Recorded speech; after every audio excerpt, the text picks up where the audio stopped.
Boa tarde, benvidas e benvidos a esta mesa redonda que pusemos como título Autismo e familia. Grazas por acompañarnos neste acto donde pretendemos que sea un diálogo, unha reflexión das necesidades, dos apoios, das realidades que día a día teñen as familias que poden que outros aspectos que poden necesitar tanto as persoas con autismo como as súas familias, non?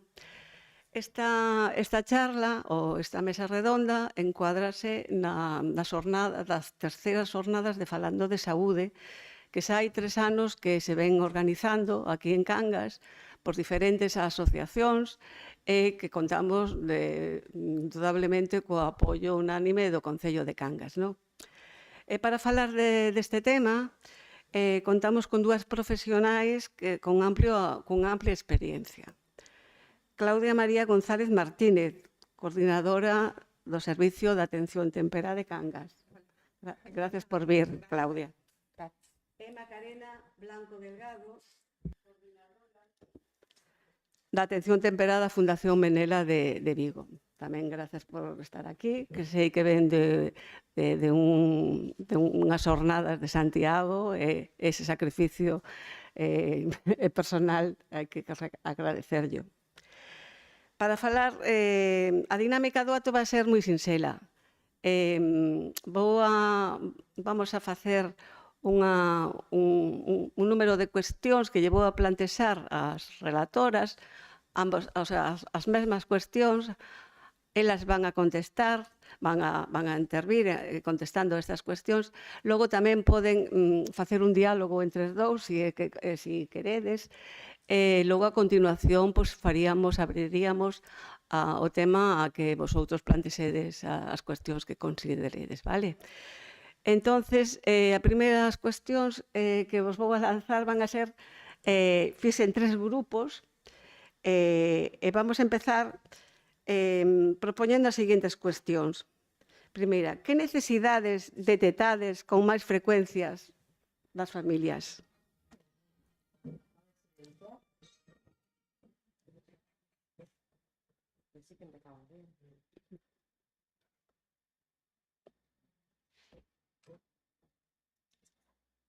Queres que empece eu? Bueno, eu quería facer este grupo de 3, vale? Contestamos a 3 e logo teño outro grupo que fala de recursos e tal, non? Entón, este bloque sería: que necesidades detectades con máis frecuencias nas familias? Que papel xoga a atención temperá? Cal é o principal reto que teñen hoxe en día as familias con TEA? Que teñen unha persoa con TEA? Esas 3 cuestións. Podedes empezar. Bueno, boas tardes. Primeiro, grazas pola invitación. É un placer estar aquí. Dá así como un poquinho de... Pero gracias. En principio, me encantan estas 3 preguntas para empezar, porque en realidade eu penso que para os que traballamos con familias, con nenos e nenas con trastornos no desenvolvemento ou que teñen ou que están nunha situación de risco, hai alertas no desenvolvemento, especialmente en familias con pequenas con autismo. Un dos aspectos que eu considero máis necesario tanto para nenos moi pequeniños, nos en Atención Temperá traballamos con nenos e nenas de 0 a 6 anos, pero tanto para os máis pequeniños como hasta os 6 anos, 6, 7 anos, que é o máximo que nos podemos estar ali con eles, é a información e o apoio, pero apoio como acompañamento. A información acerca de, bueno, a hora que toca, ti que estás observando, porque o que eu estou observando a ti te chama a atención. Moitas veces nós no equipo falamos de que temos un pouco a mirada sucia porque observamos cousas que moitas veces as familias todavía non chegan a ver, non? Pero a través, ás veces, non, dese apoio, dese acompañamento, eu penso que se pode conseguir non unha aceptación, pero sí ir dando pasos máis firmes por parte da familia, porque nós, a fin de contas, imos estar pois eses días puntuais, nese traballo puntual, hasta que por fin a nosa función finaliza, pero a función parental sempre vai a estar aí. Entón, realmente aí ese acompañamento que lle podemos dar ao principio, esa información, a min pareceme vital. Non sei, Macarena, o que pensa. Sí. Lo mismo, es decir, en mi caso, por ejemplo, que estoy no Servicio de Diagnóstico e Atención Temperá da Fundación Menela, pois a primeira mala noticia a dámosnos. Entonces, sí que é moi importante, unha das necesidades que en principio notamos é a necesidade de información e necesidade de asesoramento de que é o trastorno do espectro autista, que además é como un trastorno moi complexo, con moitos matices en función do neno. Entonces, para nosotros, unha das necesidades principais é informarlles e darlles todas as herramientas posibles para que ellos mismos no día a día poidan un pouco entender as condutas que van vendo nos seus fillos e podan intervir, porque al final, como dice Claudia, con nos están 1 hora a semana, 2 horas a semana, pero o resto do tempo que pasa con eles e a información que teñan os pais para poder intervir básica, totalmente. Completamente de acordo. O papel da atención temperá. A min, eu son profesional da atención temperá, polo tanto, a min pareceme que a min encántame o papel que xoga a atención temperá nestes casos, ojalá non fóramos necesarios, non? Pero o papel que xoga a atención temperá, sobre todo neste caso, nos casos de autismo, que ahora mesmo sí que é certo que é un dos trastornos cunha incidencia maior nestes últimos anos, realmente é un impacto cara ao funcionamento das familias, incluso tamén a nivel escolar, dependendo das características. A función do servizo de atención temperá e das profesionais de atención temperá eu vexo como que estamos nesa primeira línea, non? A nos chegan a través dos pediatras da atención primaria, según establece o protocolo de atención temperá, de algunha forma moitas veces nos chegan cunha alerta, cunha observación, de algunha forma nos solicitan dende pediatría o poder, si valorades, si observades algo, para a partir de aí pois tamén informar as familias e comunicar para que se fagan outras derivacións, pois neste caso continuar nesa vía do diagnóstico. Pero realmente é un pouco esa función de recibir, ás veces diagnosticar, acompañar, o que decía antes, pareceme importantísimo a función da persoa que acompaña, non? Tanto eu son pedagoga, profesional de atención temperá, pero son pedagoga. Eu sempre falo do acompañamento.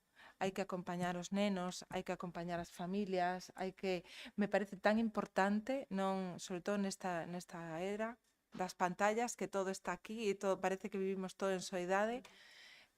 Neste punto eu penso que a función da atención temperá é esa labor de, apoiar a familia neste primeiro momento. Despois chegan... Dende o meu punto de vista, a día de hoxe é o único tratamento posible. O sea, no caso do autismo, o autismo pois non ten cura, o autismo pode tratarse o síntoma a través de terapia ou a través de farmacoloxía, pero realmente a única intervención posible con éxito é a atención temperá, e canto antes, millor. Antes falábamos, antes de comenzar, sobre a importancia do diagnóstico precoz, que foi algo que tivo moitísima polémica, de se diagnosticaba demasiado pronto os nenos.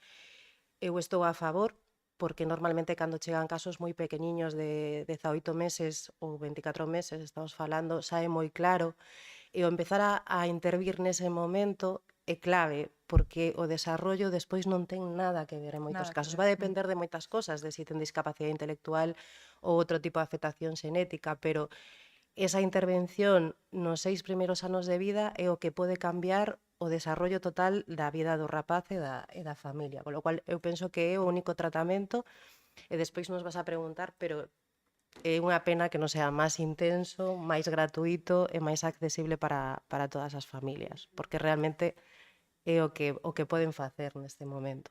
Mm. É o reto máximo, porque as nais, bueno, a familia, seguro que todos teñen pois, unha aspiración, un reto, calde. Va a soar fatal, pero a normalidade. Mm. Claro, eles, Sí, yo sempre penso que, claro, é moi difícil cando te dicen vai falar, e vai ir a un cole ordinario ou normal, vai sacar o carné de conducir, me preguntaban unha vez, tiña 2 anos, e dicía, bueno, é moi difícil porque o TEA é moi amplio e hai nenos que falan, hai nenos que son no verbales, hai nenos que están en escolas ordinarias e hai nenos que están en escolas de educación especial. Entonces, que esperan eles? Pois que poda facer a vida máis normal posible, máis autónoma e funcional. Se lo podemos garantizar? Non. Podemos traballar para intentar conseguilo, pero o que queren, dende logo, é eso. sí. Estás de acordo? Estou completamente de acordo. Incluso que desaparezca o diagnóstico. Moitas veces tes que abordar que non se trata dunha enfermidade, que con un tratamento farmacolóxico que pode desaparecer. Non, é un trastorno que se vai a manter. O único que se pode traballar de algunha forma é esa sintomatoloxía para, bueno, intentar axudar e colaborar para que teñan unha comunicación máis efectiva, para que desaparezca un pouco esa rigidez tan limitante, determinados aspectos da comunicación. Eu teño que decir que veño cunha rodilla reventada, pero porque eu todos os días digo, tendes que agacharvos como fago eu para falar con eles, porque son pequeniños. Entón hai que falarlles directamente. Nese aspecto, é importante. Non sei por que o digo, pero o digo. Pero é que é certo, estas cousiñas que vas poñendo todos os días a hora de falar coas familias. Está clarísimo a vosa labor, non? Bueno, pois agora vamos a falar dos recursos, evidentemente. A día de hoxe podemos decir que temos os recursos suficientes para atender a toda a diversidade dos nenos e nenas con TEA? Que recursos faltan actualmente? O sea, o que a ver, a ciencia avanza, a medicina avanza, isto, o sea, o coñecemento de autismo tamén avanza, xa non é o mesmo que había hai 10 anos ou unhas décadas incluso máis para atrás, non? Hoxe en día, pois, a información, a sociedade, os pais están máis informados e tal, pero que outros recursos que temos agora, pero que estaría mellor se tivéramos non sei que? Nos podíades falar un pouco disto? Sí.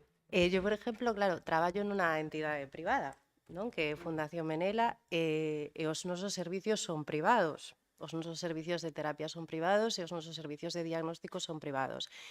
É certo que en moitos casos están subvencionados o sea, por dependencia ou por discapacidade ou pola beca de necesidades educativas especiais. Pero non é xusto. Non é xusto porque hai moitas familias que non poden acceder e que se poden acceder é de maneira limitada porque podo pagar unha sesión á semana ou 2 sesións á semana, pero non é o sea, non é suficiente, no? Cando en outros países hai programas intensivos de 4 horas ao día, cando son moi pequeniños, é un acceso que se estamos falando de que a atención temperá é o que funciona e é prevención tamén de alguna maneira para que a funcionalidade desas persoas cando sean maiores sea maior, pois que a ciencia ha avanzado, a sociedade no coñecemento do TEA tamén, pero os recursos non han avanzado.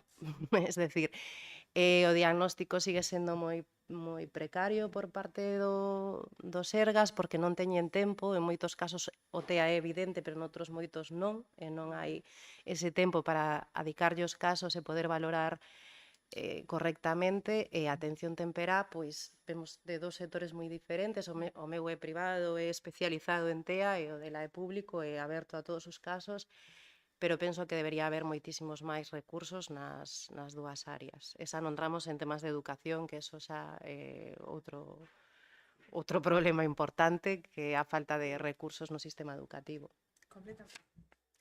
Completamente de acordo. Eu sí, claro, o noso recurso é público, pero podo decir, bueno, a rede de centros de atención temperá, a rede galega de atención temperá está crecendo, pero está crecendo de forma mínima, pero está aí. Que é necesario, realmente é necesario ampliar o volumen de diagnóstico que se está dando ahora mesmo non é abarcable para as unidades de atención temperá. O tipo de atención que podemos dar, ojalá puidéramos falar con familias e poder dar o número de sesións que o mellor dábamos hai 10 anos. É imposible, porque hai un desbordamento por completo das unidades, fai falta máis persoal. Somos equipos multidisciplinares que en realidad precisan de especialistas nas súas distintas áreas. E iso notase a hora de abordar un caso. Entón, sí que é certo que cada vez parece que hai máis vontade de que, bueno, de que isto vaya mellorando, de que se vaya cambiando a través dos Sergas. Sí que é certo que agora, bueno, al menos aquí na área sanitaria de Vigo sí que é certo que hai como máis coordinación intentando dar saída a aqueles casos que nas unidades comunitarias non podemos atender porque non dispoñemos dese persoal, poder derivalos que se poidan asumir dende a área sanitaria.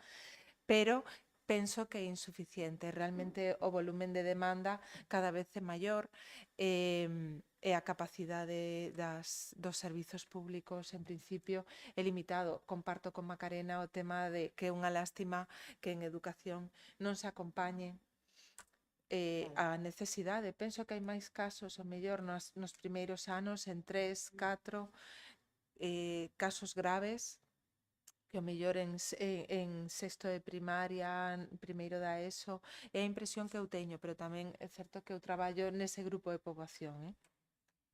Claro, nos, por exemplo, a mí me parece increíble o traballo que facedes nas unidades de atención temperá, por exemplo, no caso que está Claudia, porque me parece super difícil atender a tantas patoloxías ou trastornos distintos cando tes un caso de parálisis cerebral, tes un caso de TEA, tes un caso de TDAH, un caso de... Me parece dificilísimo. E sí que penso que unha das cousas que deberían ter en conta é a especialización, non? En caso de atención temperá tamén, o cual sí que evidentemente é moi difícil, ao final se acaba derivando ás asociacións, que somos un pouco as que facemos ese traballo, pero o ideal sería que fose un recurso especializado e público para todos os nenos. Antes falábamos as tres, antes de subir á mesa, nosotros non estábamos, o sea, plantexo aquí na mesa. Estas unidades de atención temperá deberían estar absorbidas ou dentro dos centros de saúde, dentro do sistema público. Sabemos que dos hospitais, o do Álvaro Cunqueiro, sí que hai unha unidade de temperá multidisciplinar, con diferentes profesionais, foniatras, logopedas, psicólogos, o sea, fisioterapia, bueno, moi amplo. Sería o sea, con 20, o sea, o necesario, creo que é a palabra máis correcta, necesario que tamén a atención temperá fora absorbida por os Sergas, ¿no? En los centros de saúde. Máis que nada en esa función integral de cuidados, ¿no? E de atención ás persoas. Eso é por donde deberíamos reivindicar. E nosotros que aquí en Cangas estamos sempre reivindicando melloras sanitarias, eu penso que xa estou aprendendo unha, que temos que empezar a reivindicar que as unidades de atención temperá estén integradas nos centros de saúde, non? Unha, porque tamén os traballadores estaredes máis protegidos, estaredes en un sistema de formación e desenrolo profesional que tamén é interesante, non? Para vosotros, fundamentalmente, si as condicións do persoal son mellores, tamén é mellor tamén. Non estou cuestionando a atención que facedes porque é fruto dun sacrificio humano, o sea, inmenso, pero debemos aspirar a eso, ¿no? Que toda esta atención esté dentro do sistema público, ¿no? eu estou de acordo, eu penso que ten que estar ademais. Nós estamos dentro dos servicios sociais aquí en Cangas. Eu penso que o feito de compartir con compañeiros dos servicios sociais o espazo e a actividade enriquece moitísimo a nosa unidade. É necesaria, dende o meu punto de vista, que se contemple onde está contemplada. Pero penso que, ademais, sería necesario tamén poder apoiar a través de unidades dentro dos servicios de atención primaria, claro. E profesionais dos servicios de atención primaria. E que realmente a atención temperá ten que ampliarse. Hai un volumen de poboación diana cada día máis amplio. E, sin embargo, mantemos unidades con pouco persoal, exacto. Entón, cando estamos vendo casos como este, bueno, como o trastorno do espectro do autismo, que en moitos casos tan grave, estaría ben poder reforzar a atención que se lle pode dar na actualidade, que é pouca. Dende o público eu podo decir que é o que se pode dar, no? Ojalá se puidese ampliar a atención.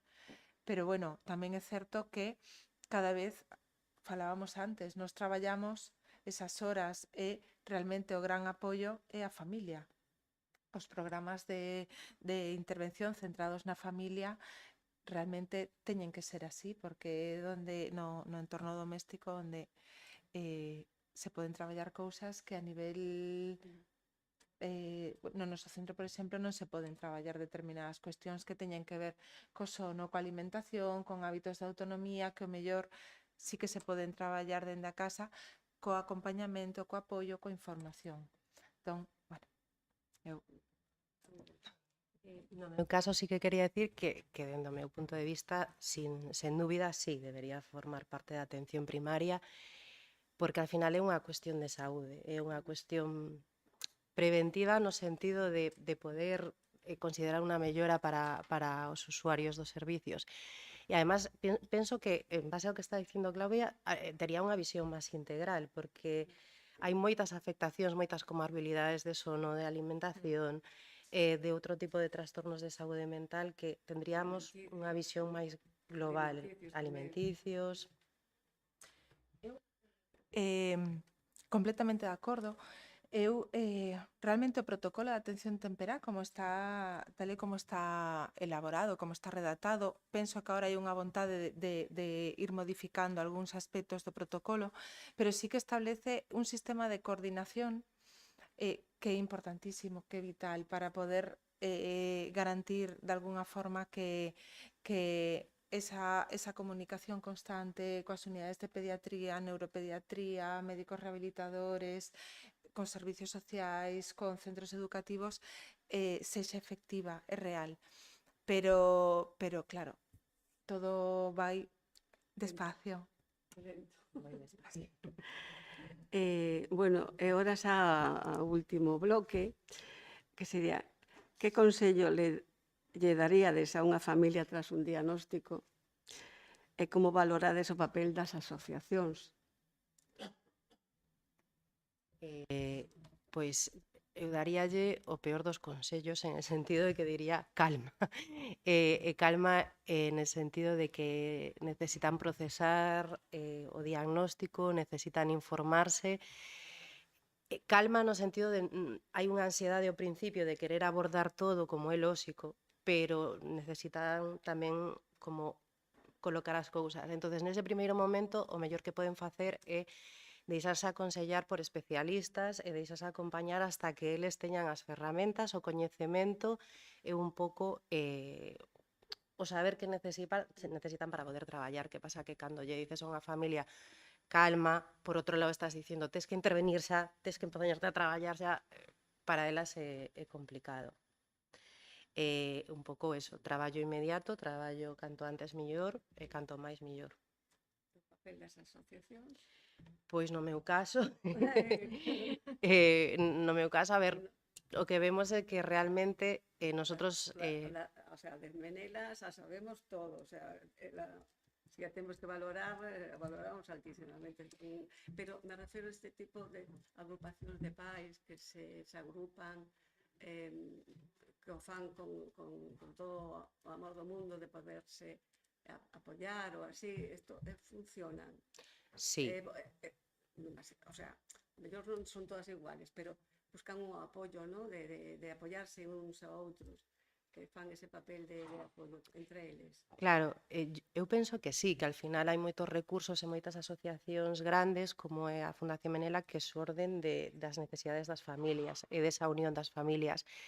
Sí que é certo que hai despois as asociacións se focalizan a veces nunhas cousas e a veces noutras, pero sí que é necesario, cando nosotros facemos charlas en común con familias, al final ves que necesitas compartir, e necesitas saber que lle pasa a outro tamén, e necesitas saber que ese agotamiento, ese non saber que va a pasar, esa angustia é compartida tamén. Entonces penso que sí que é importante.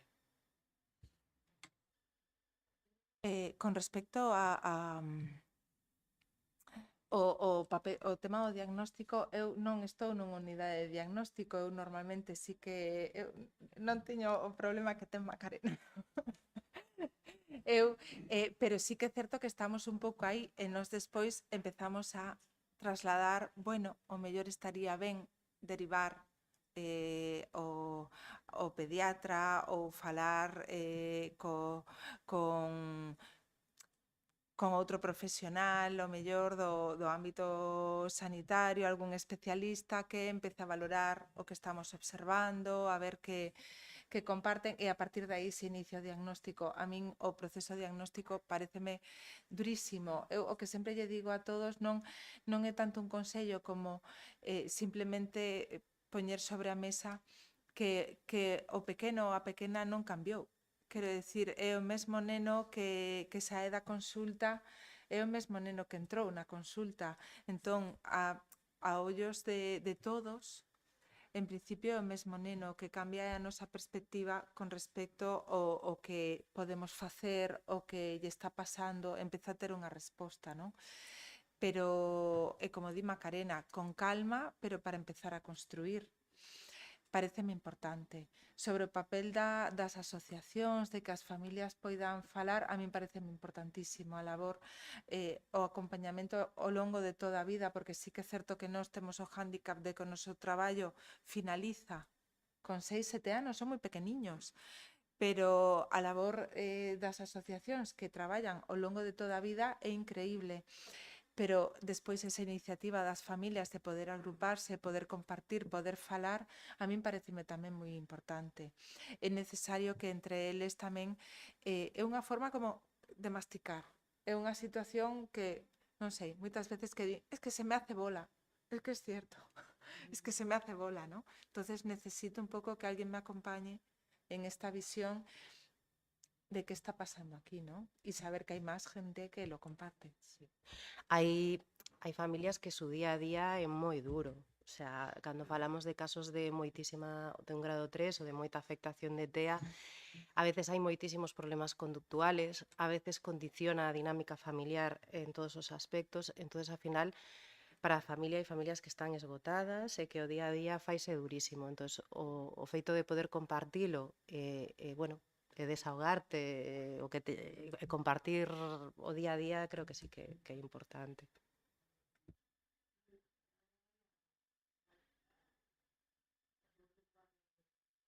Facer todo tipo de preguntas, o que queirades, pero quería poñer aquí encima da mesa que compartemos unha reflexión. O sea, a sociedade é inclusiva, o sea, eu penso que temos unha sociedade inclusiva que avanza cara a unha integración, esa integración é unha loita hacia a igualdade, non? De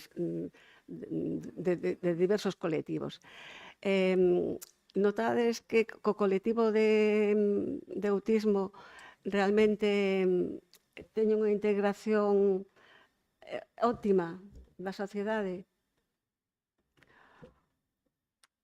Eu penso que mellorou. Que mellorou. Mellorou moito porque hai moita máis visibilización do que o autismo clásico que antes víamos na tele, Sí. ¿no?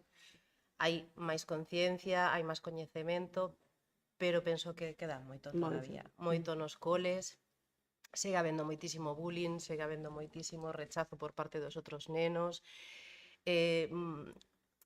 Co todo o meu cariño hacia o sistema educativo, que hai profesores estupendos, tamén hai moitos que, sobrepasados polo día a día, non son capaces de abordar certos temas, non? Entonces penso que sí se avanzou, pero que queda moito todavía. Eu penso que a min preocúpame a sociedade na que estamos e me preocupa a sociedade na que os que agora son pequeniños van a ir crecendo. Preocúpame porque penso que sí que estamos avanzando, parece que pero na superficie parece que somos máis inclusivos, parece que aceptamos máis, pero a pouco que se rasca aparecen pois o illamento. Unha das preguntas que nos facemos cando empezan con nós é vos comunican dende o centro educativo que un neno ou unha nena con tendencia a illarse, a manterse illado, que estades a facer para poder integralo socialmente. E vou non decir porque senón revento. Eu teño un caballo de batalla ahora mesmo que é o tema do abuso das pantallas. En caso de poboación con TEA se agrava. Dende o meu punto de vista se agrava moitísimo a clínica destes nenos cando pasan horas e horas e horas diante dunha pantalla e cada vez están máis excluídas da contorna. Entón, nese caso, vivimos nunha sociedade que está abocada ao audiovisual, ás grandes tecnoloxías, e as persoas fanse pequenas. E as persoas que teñen unha diversidade fanse pequeniñas e invisibles. O sea, non invisibles porque parece que hai abanderados, pero despois, no día a día, que son invisibles. E a min, esa é a miña reflexión. Mais, o mellor, como persoa, como non sei, pero é a reflexión que teño, pero que estou aí un pouco peleando. Quería decir que nos facemos como unhas formacións de sensibilización nos centros educativos nos que temos rapaces e, bueno, se considera que é oportuno ou beneficioso. E sí que, claro, ves montones de campañas de tolerancia, que parece que somos máis tolerantes, e despois cando vas aí, aos nenos, o insulto de moda é autista. O outro é gay e o outro é negro. Entonces dices tú, bueno, pois non sei onde estamos, pero é así. Entonces sí que é certo que hai máis visibilización o que a xente a nivel quizáis adultos, ¿no? Estamos máis concienciados, pero o acceso á tecnoloxía permite ver todo e permite normalizar todo, cousas incluso que non deberíamos normalizar.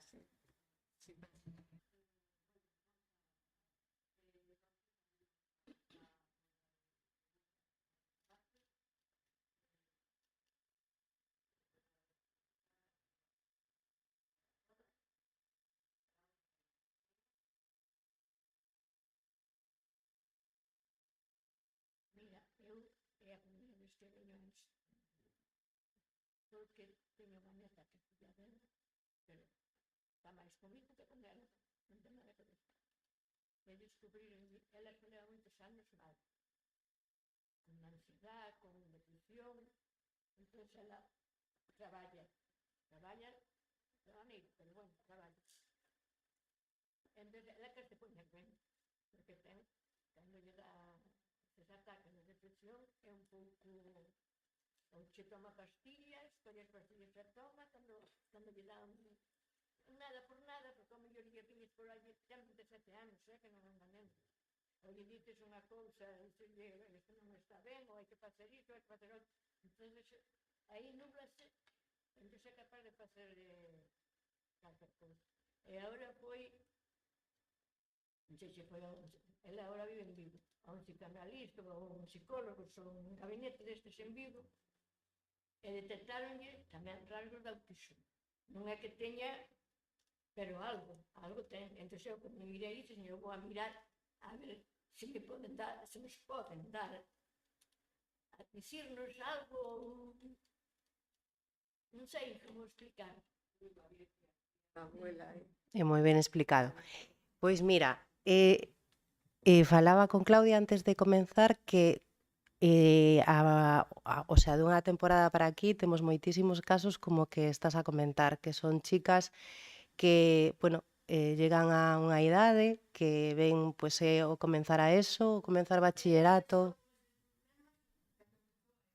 porque como que os recursos que tiñan aprendido, as mulleres con TEA son máis sociales, disimula máis, eso ten a súa repercusión, porque cando comeza a ESO ou cando comeza o bachillerato, a universidade ou a exigencia do mundo laboral, moitas veces entran en cuadros depresivos moi potentes e cuadros de ansiedade moi potentes. Entonces,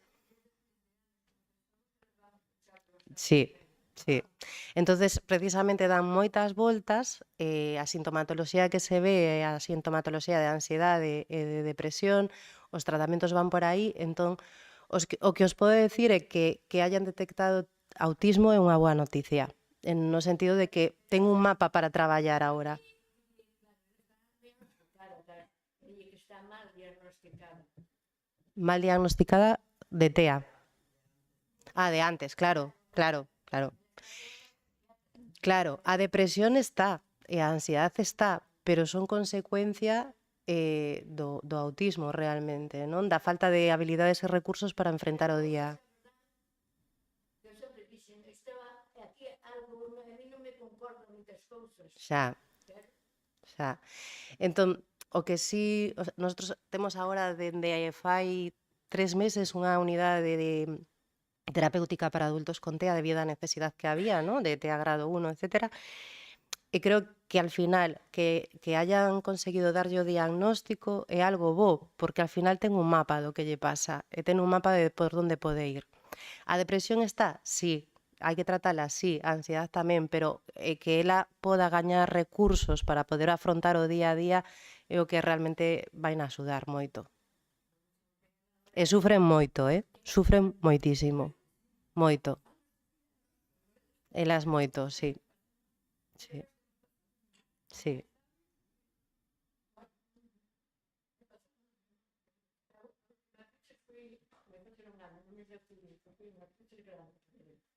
Sí. Sí. Sí, cando aumenta un pouco a demanda social, a demanda de entorno, a demanda de funcionalidade, aí cando comezan a colapsar. En Vigo, despois falamos, se queredes.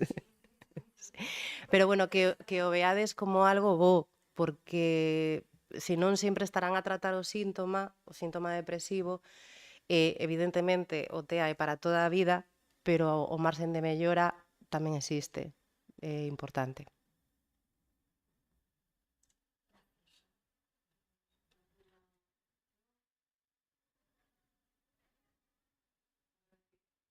Penso que como explicastes todo tan ben, algunhas dúbidas que tiñamos, pois...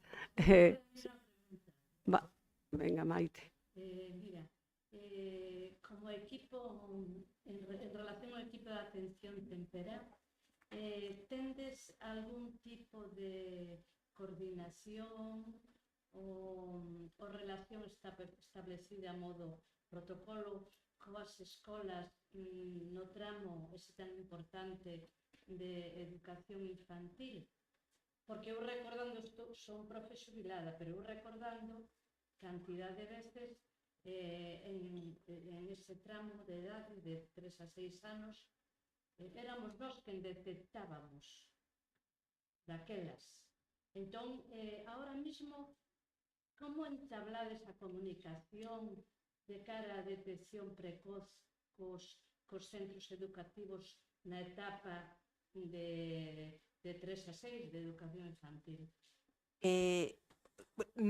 Ahora mesmo está protocolizada a través da Xunta do propio protocolo, sí que é certo que estas comunicacións se dan de forma regular. O tema do diagnóstico precoz que antes comentaba Macarena, a nós temos nenos xa con diagnóstico ou con sospeita de autismo xa nos 18 meses, entre os 18 e os 24. Moitas veces a comunicación quero dicir, porque rutinariamente xa coñecemos os departamentos de orientación dos centros educativos, moitas veces nos anticipamos que casos sabemos que van a entrar, nos coles. Unha das cuestións que estes 2 últimos anos, estamos traballando con eles é anticiparlle, porque xa falamos coas familias, sabemos que casos poden entrar, para que as familias teñan presente que, a pesar de que non teñan un diagnóstico pechado, esas alteracións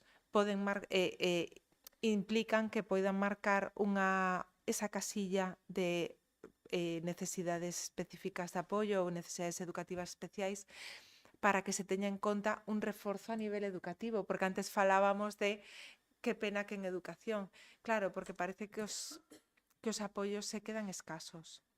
Entón, o feito de poder comunicar con eles estas observacións dos nenos e nenas que nos coñecemos. Moitas veces a nos chegan a través da pediatra, porque os propios centros educativos, os mestres, ven nas aulas determinadas cousiñas que lles chaman a atención.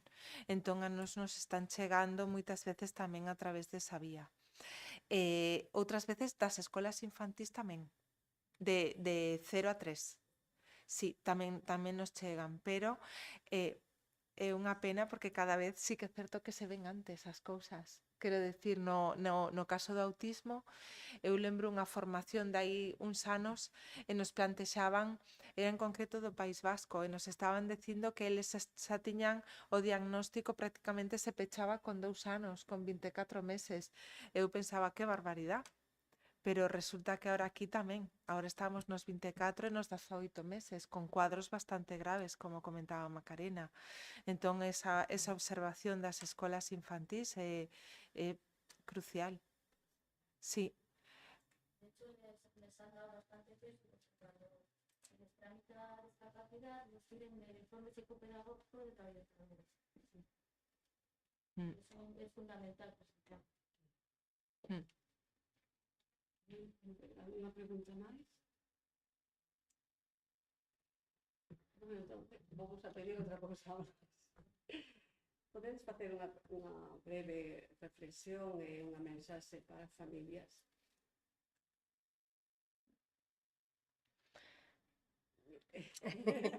Eu me lanzo, Macarena. Pois dale, venga. A ver, a miña reflexión é dende o ámbito da atención temperá, pero da pedagogía. Hai que darlle unha volta.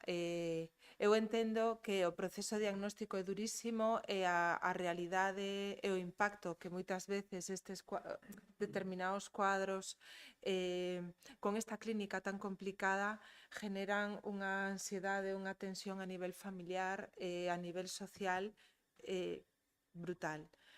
Pero si conseguimos darlle unha volta, acadar eses mínimos sobre aspectos da propia educación que todos coñecemos dende sempre. Un neno non necesita unha tablet para facer un puzzle, para encaixar unha peza ou para recoñecer un animal ou recoñecer unha planta, pero si necesita vivir, estar na contorna, e si necesita que se lle comunique directamente. Antes que decía, digo isto, non sei por que o digo, pero digo de verdad. Hai que agacharse para falar con eles, hai que falarlles directamente, hai que buscarlle a mirada para poder entregar a mensaxe.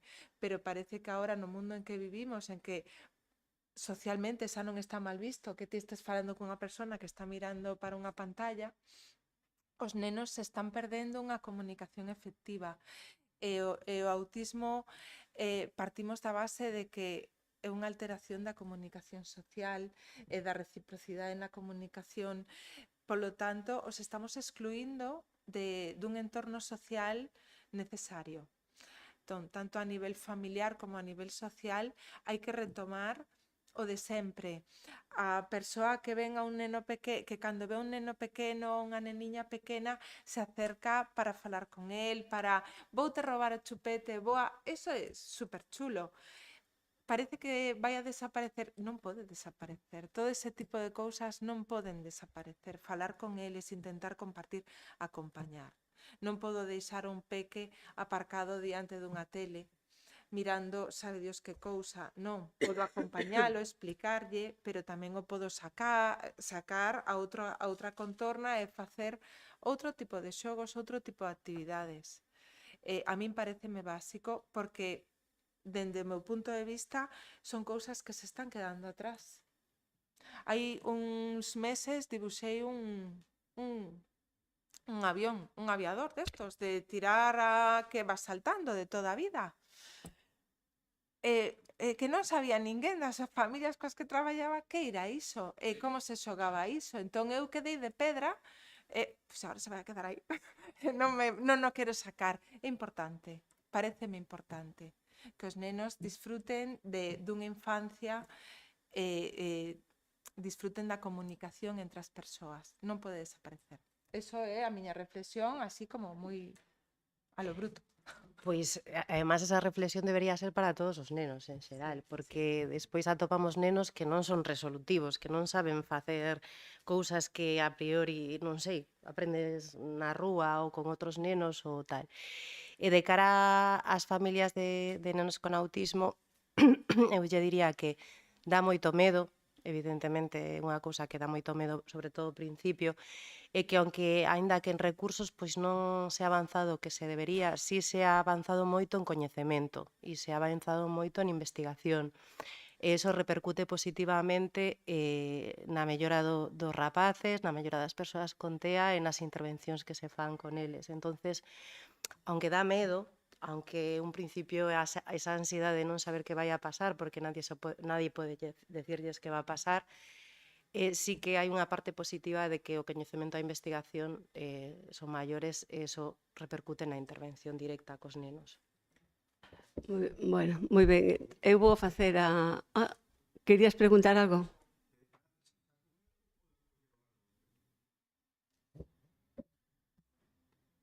No, é un trastorno do neurodesarrollo e nácese con el.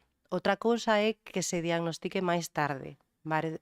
Hai diferentes grados, hai 3 grados de afectación, hai grados nos que a sintomatoloxía é moi evidente e outros non tanto, e se diagnostica máis tarde, pois aos 5, aos 6, aos 15 ou aos 27. Pero é dende o nacemento. O procesamento da información é diferente dende sempre. Bueno, pois eu desde a voz da sanidade vou a facer unha reflexión. Vou primeiro a confesar que cando nos plantexaron este tema, esta mesa redonda de diálogo, de análisis, a verdade é que non sabíamos moi ben, non lo veíamos. Porque a nosa asociación ten outra maneira de traballar, ou polo menos hasta agora, non? Que era tratar temas puntuais, traíamos un ponente, estábamos sempre reivindicando cousas melloras sanitarias, non era a nosa faceta onde nos podíamos encontrar cómodas, non? Pero a verdade quero recoñecer que despois de coñecervos, que nos conocía, vosotros a min tampouco, creo que tamén ao principio tamén estabades aí un pouco a ver que va a pasar aquí, como nos va a salir. Eu creo que acertamos, foi un paso positivo, porque claro, ter a dúas profesionais desta maneira, que están ao pé, aí de rodillas á altura da situación, das circunstancias, non? Ter tamén aquí nais que familias que teñen con tanto amor esta situación, as persoas con autismo, pois tiña que salir ben, non? Entonces, pois ambas cousas, quero solamente reconocer a vosa labor. Eu creo que hai que visibilizar o traballo das fisioterapeutas, todas os profesionais que traballan da unidade temprana, hai que visibilizar ese traballo, porque que tedes que ter un recoñecemento social, hai que ter un recoñecemento social para a vosa profesión e o voso traballo. Por lo tanto, solamente me queda daros as grazas, disculpar que en algún momento os pusen a mellor nerviosas ou algo, bueno, creo que foi foi positivo para todos vos tamén, non? E, bueno, solamente vos quero dar as grazas tamén por acudir, e como non tamén o Concello por permitirnos estar aquí esta tarde, non? No Salón de Plenos. E nada, nos vemos nas próximas jornadas falando de saúde que será dentro do ano que ven. Moitas grazas. Gracias. Tu función. Muchas gracias. Muchas gracias. Gracias por invitarnos.